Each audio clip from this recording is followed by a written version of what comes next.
Well, I've talked about this film a ton of times, now I'm gonna talk about it again. Return to Oz. This has started to get a cult following as that film that scared the shit out of you as a little kid, but we all really liked.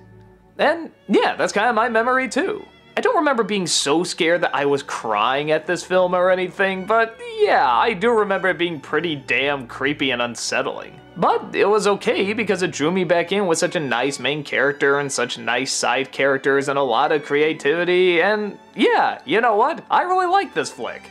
Even if it does have a lot of dark, creepy elements. Speaking of which, let's look at the story. Dorothy, having returned from Oz, talks all about the world she's been to Auntie Anne, but of course, everybody doesn't believe her. At first they think it's childish play, but she just keeps talking about it and they're getting more and more concerned. And then she starts to fall into a deep depression. So they're gonna take her to a doctor to try this new method that apparently is gonna fix her up right away. It's called shock therapy. Oh yeah, I can see a lot of good things coming from this. But one of the nurses, or was it patients, I was never quite sure, saves Dorothy and sends her out in the middle of a storm. Actually, it might have been safer just to leave her there. But when she wakes up, she's back in the land of Oz. But the Scarecrow is no longer in charge like when she left. Instead, it's taken over by this evil queen with 1,000,000 heads and the Gnome King, who soon will have control of all of Oz, and Dorothy is the key.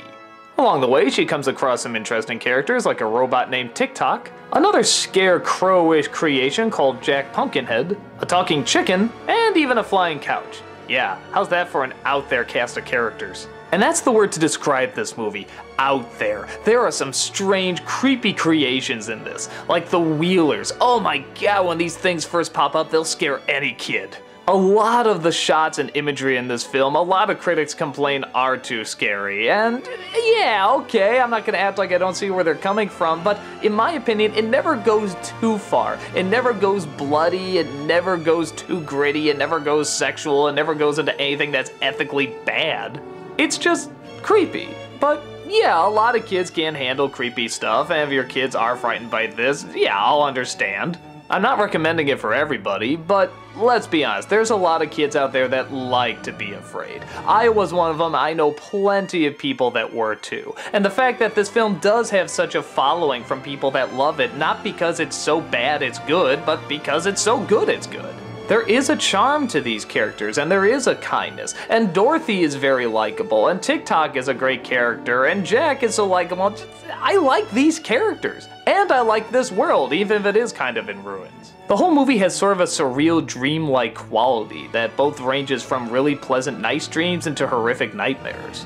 But I think there's a lot of kids and adults that can relate to that. If it was nothing but hardships all the way through, or it didn't have a good, nice main character, then it probably wouldn't have worked. But there are some decent moments, and there are some nice creative times, and there is a lot of kindness from our main cast. And like I said, the creativity is wonderful. There's a lot of stop motion in this film, and it looks really great.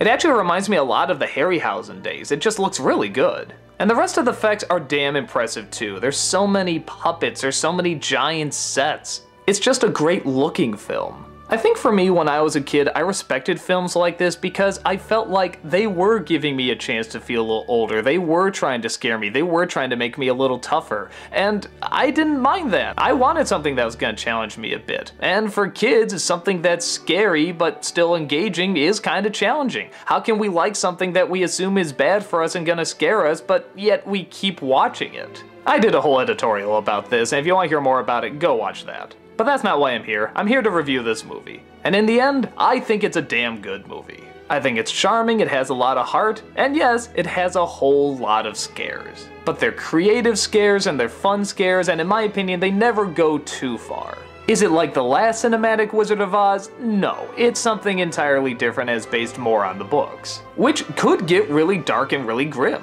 But the reason they worked back then is because there was this charm to them, and there's a charm to this movie too.